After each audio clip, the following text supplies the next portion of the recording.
Donc vous avez recopié cette partie d'introduction.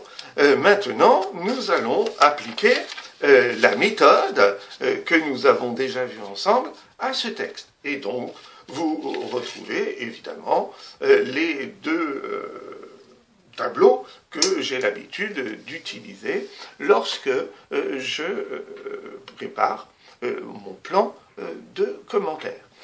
Le thème, la forme littéraire, le ton adopté. Alors, évidemment, là, le thème de ce texte, eh bien, il est dit dans la petite présentation finale du texte. C'est-à-dire que, effectivement, dans ce texte, il y a la présentation du manuscrit.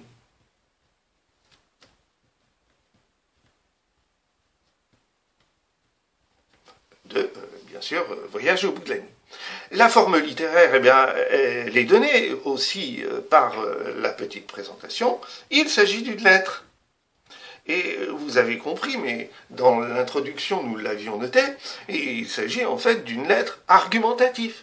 Donc, reste à savoir, est-ce que cette lettre argumentative, elle joue plutôt sur la réflexion du destinataire, ou est-ce qu'elle joue plutôt sur ses sentiments? Eh bien, nous remarquons que Céline a ponctué sa lettre d'un grand nombre d'éléments qui sont des connecteurs qui précisent une logique. C'est ainsi, au point de vue de, d'où, c'est ainsi que, et de cette façon-là, eh bien, nous avons au premier abord l'impression qu'il cherche plutôt à convaincre son destinataire, puisqu'il cherche plutôt à toucher sa réflexion. Alors, convaincre de quoi? Eh bien, convaincre de publier ce fameux manuscrit.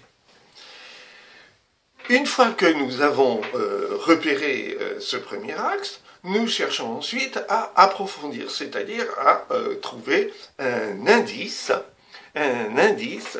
qui va nous permettre de découvrir l'objectif plus profond de ce texte.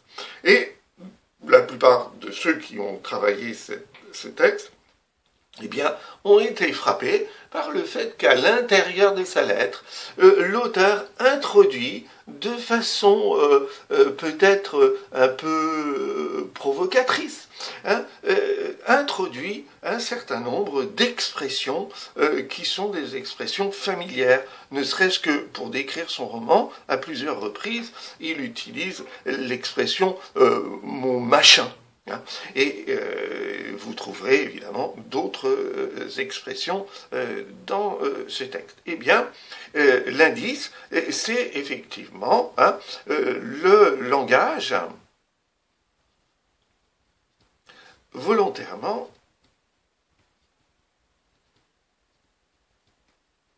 familier. Et alors, dans quel but l'auteur utilise ce langage volontairement familier? Eh bien, il cherche à attirer l'attention sur l'originalité de son manuscrit.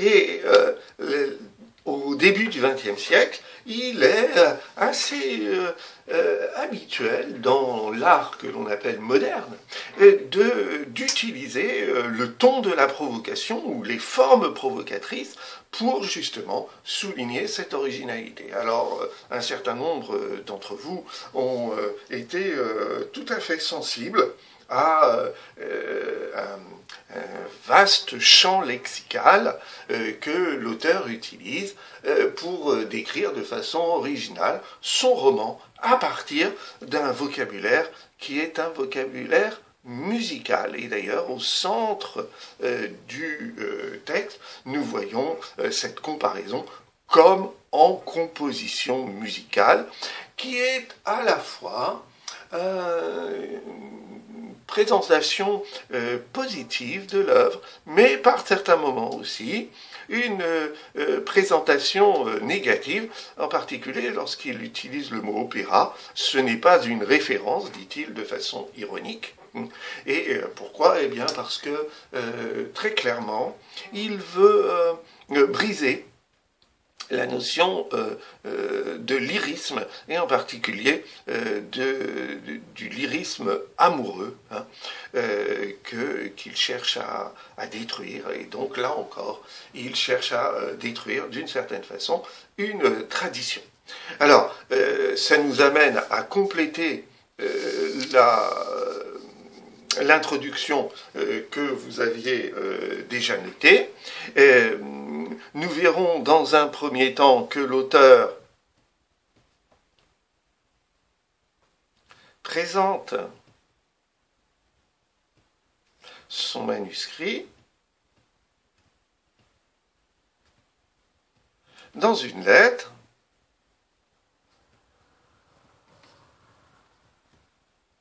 qui cherche à convaincre l'éditeur de le publier.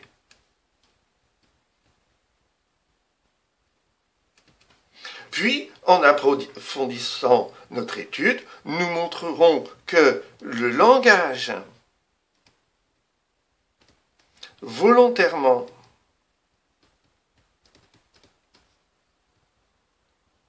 familier a pour objectif de souligner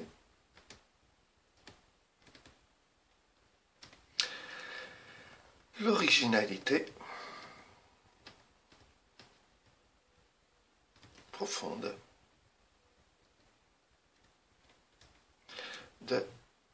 du voyage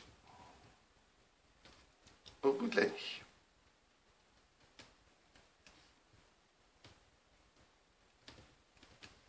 Et ainsi, vous complétez, comme moi, l'introduction que vous aviez notée. Il reste à dire un mot sur la conclusion de ce commentaire. Bien sûr, la première partie de la conclusion serait un résumé des idées principales que vous aurez développées à l'intérieur de ce commentaire. Reste l'ouverture. Nous pouvons comparer le style adopté par Céline à celui de deux autres auteurs qui se sont exprimés dans la première moitié du XXe siècle. Le premier serait l'exemple de Queneau, et nous voyons dans le poème argumentatif « Si tu t'imagines » qu'il a écrit pour d'une certaine façon dénoncer l'illusion de la beauté liée à la jeunesse, eh bien, le vocabulaire familier qu'il utilise est un vocabulaire provocateur qui lui permet, comme à Céline, de valoriser sa thèse. Ça, c'est si vous choisissiez de faire une comparaison avec Queneau, et donc cette comparaison montrerait la ressemblance entre Queneau et Céline.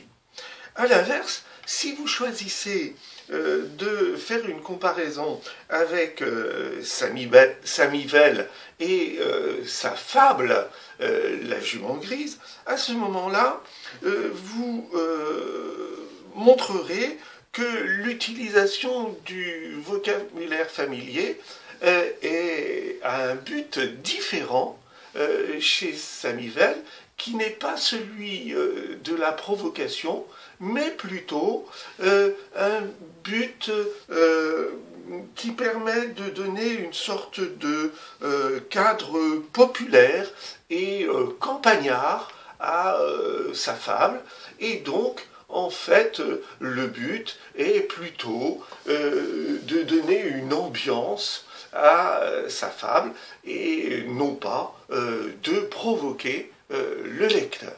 Et donc, si vous choisissez Samivel, à ce moment-là, vous montrerez que la comparaison vise plutôt la différence, puisque Céline cherche à provoquer, alors que Samivel cherche plutôt le pittoresque à travers le vocabulaire familier qu'il utilise.